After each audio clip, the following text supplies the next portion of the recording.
ಚಾಮರಾಜನಗರ ತಾಲೂಕಿನ ಆಲೂರು ಗ್ರಾಮದ ಯುವಕರಿಬ್ಬರು ಆತ್ಮನಿರ್ಭರ ಯೋಜನೆಯ ಮೂಲಕ ಸ್ವಾವಲಂಬಿಗಳಾಗಿ ಬದುಕು ಕಟ್ಟಿಕೊಂಡಿದ್ದಾರೆ. ಪ್ರವೀಣ್ ಮತ್ತು ಚೇತನ್ ಎಂಬುವವರು ಅಡಿಕೆ ಹಾಳೆ ತಯಾರಿಸುವ ಘಟಕ ಪ್ರಾರಂಭಿಸಿ ಇಂದು ತಮ್ಮದೇ ಮಾರುಕಟ್ಟೆ ಕಲ್ಪಿಸಿಕೊಂಡು ಇತರರಿಗೂ ಮಾದರಿಯಾಗಿ ಜೀವನ ನಡೆಸುತ್ತಿದ್ದಾರೆ. ಈ ಕುರಿತು ಒಂದು ವರದಿ.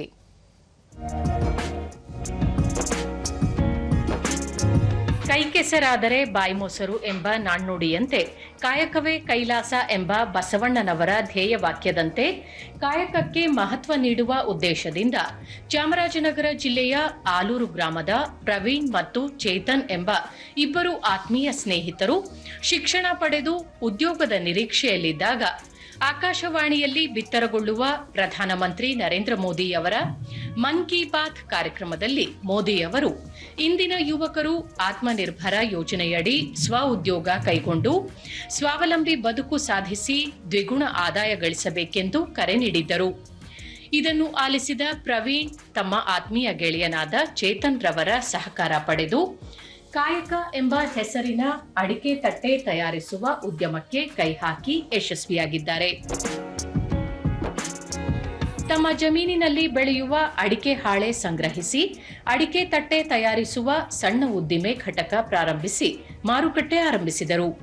ನಂತರ ತಮ್ಮ ಅಡಿಕೆ ತಟ್ಟೆಗೆ ಮಾರುಕಟ್ಟೆಯಲ್ಲಿ ದೊರೆಯುವ ಬೆಂಬಲ ಪ್ರೋತ್ಸಾಹ ಕಂಡು ಉದ್ದಿಮೆಯನ್ನು ಮತ್ತಷ್ಟು ವಿಸ್ತರಿಸುವ ಸಲುವಾಗಿ ತಮ್ಮ ಜಮೀನಿನಲ್ಲಿ ದೊರೆಯುವ ಅಡಿಕೆ ಹಾಳೆಗಳ ಜೊತೆಗೆ ಸುತ್ತಮುತ್ತಲ ಗ್ರಾಮಗಳ ರೈತರ ಅಡಿಕೆ ತೋಟಗಳಿಗೆ ತೆರಳಿ ಅವುಗಳನ್ನು ಸಂಗ್ರಹಿಸಿ ಉದ್ಯಮವನ್ನು ವಿಸ್ತರಿಸಿದ್ದಾರೆ. ಅಡಿಕೆ ಹಾಳೆಗಳನ್ನು ತರುವ ಇವರು ಅವುಗಳನ್ನು ಒಂದೆಡೆ ಸಂಗ್ರಹಿಸಿ ಒಣಗಿಸಿ ನೀರಿನಲ್ಲಿ ಸ್ವಚ್ಛಗೊಳಿಸಿ ನಂತರ ತಮ್ಮ ಜೊತೆಗೆ ಕಾರ್ಮಿಕರ ಸಹಾಯ ಪಡೆದು ಜನರ ಬೇಡಿಕೆಗೆ ಅನುಗುಣವಾಗಿ ವಿವಿಧ ಆಕಾರದ ಅಡಿಕೆ ತಟ್ಟೆ, ಚಮಚ, ಬೌಲ್ಗಳನ್ನು ಯಂತ್ರಗಳ ಸಹಾಯದಿಂದ ತಯಾರು ಮಾಡುತ್ತಾರೆ.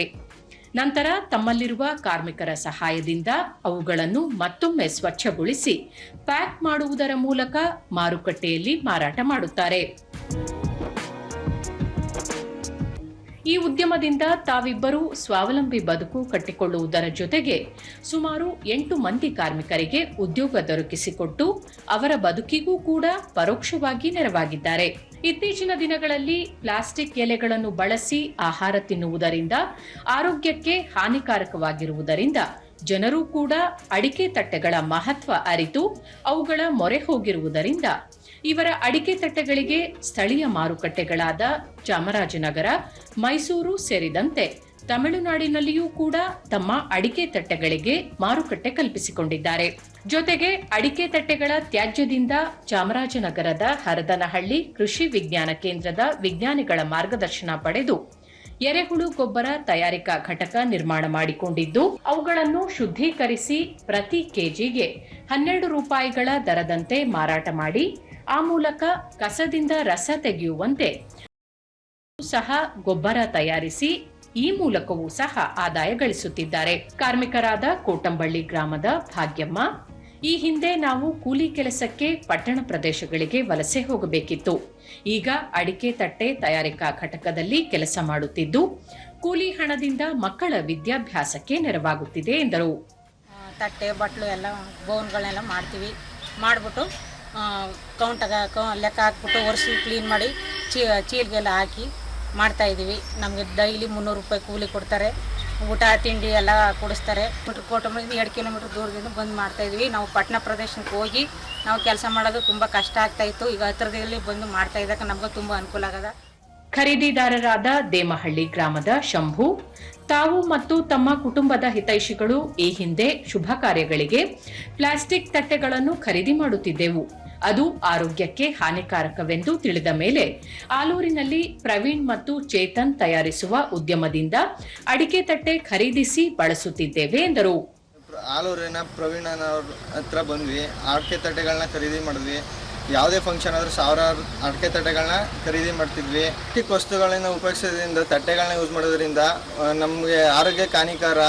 ಅದರಿಂದ ನಾವು ಅಡಿಕೆ ತಟ್ಟೆಗಳನ್ನ ಯೂಸ್ ಮಾಡ್ತೀವಿ. ಅದರಿಂದ ಅಡಿಕೆ ತಟ್ಟೆನ ವಾಶ್ ಮಾಡಿಬಿಟ್ಟು ತಿಂಡಿ ಊಟ ಹಾಕೋ ಎಲ್ಲ ಆದಮೇಲೆ ಅದನ್ನು ನಾವು ತಿಪ್ಪೆ ಹಾಕಿ ತಿಪ್ಪೆಯಲ್ಲಿ ಗೊಬ್ಬರ ಮಾಡ್ತೀವಿ. ಅದನ್ನು ನಮ್ಮ ಬೆಳೆಗಳಿಗೆ ಹಾಕ್ತೀವಿ. ಬೆಳೆಗಳು ಚೆನ್ನಾಗಿ ಉತ್ಪತ್ತಿ ಆಯ್ತವೆ.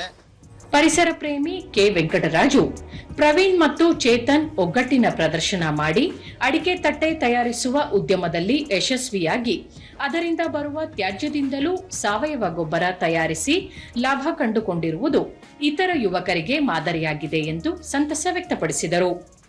ಹೀಗೆ ತಯಾರು ಮಾಡೋದ್ರ ಮೂಲಕ ಜನರು ಪ್ಲಾಸ್ಟಿಕ್ ಬಳಸೋದನ್ನು ಅವರು ಗಮನಾರ್ಹ ಪ್ರಮಾಣದಲ್ಲಿ ಇಳಿಸಿದ್ದಾರೆ.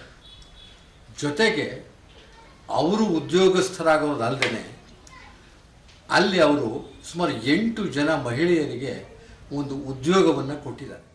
ಒಟ್ಟಾರೆ ಕಸದಿಂದ ರಸ ತೆಗೆಯುವಂತೆ ಆಲೂರು ಗ್ರಾಮದ ಪ್ರವೀಣ್ ಮತ್ತು ಚೇತನ್ ಎಂಬ ಯುವಕರು ಅಡಿಕೆ ತಟ್ಟೆ ಉದ್ಯಮಕ್ಕೆ ಕೈ ಹಾಕಿ ಯಶಸ್ಸು ಕಂಡಿದ್ದು ಇತರ ನಿರುದ್ಯೋಗಿ ಯುವಕರಿಗೆ ಮಾದರಿಯಾಗಿದ್ದಾರೆ.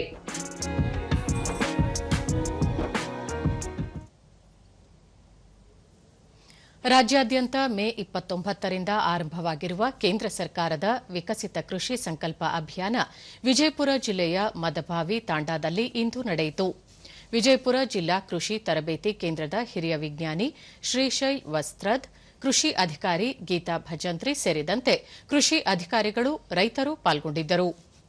ಆಧುನಿಕ ಕೃಷಿ ತಂತ್ರಜ್ಞಾನ, ಬಿತ್ತನೆ, ಔಷಧೋಪಚಾರ, ಕೃಷಿ ಇಳುವರಿ ಸೇರಿದಂತೆ ಅಗತ್ಯ ಮಾಹಿತಿಯನ್ನು ರೈತರಿಗೆ ನೀಡಲಾಯಿತು.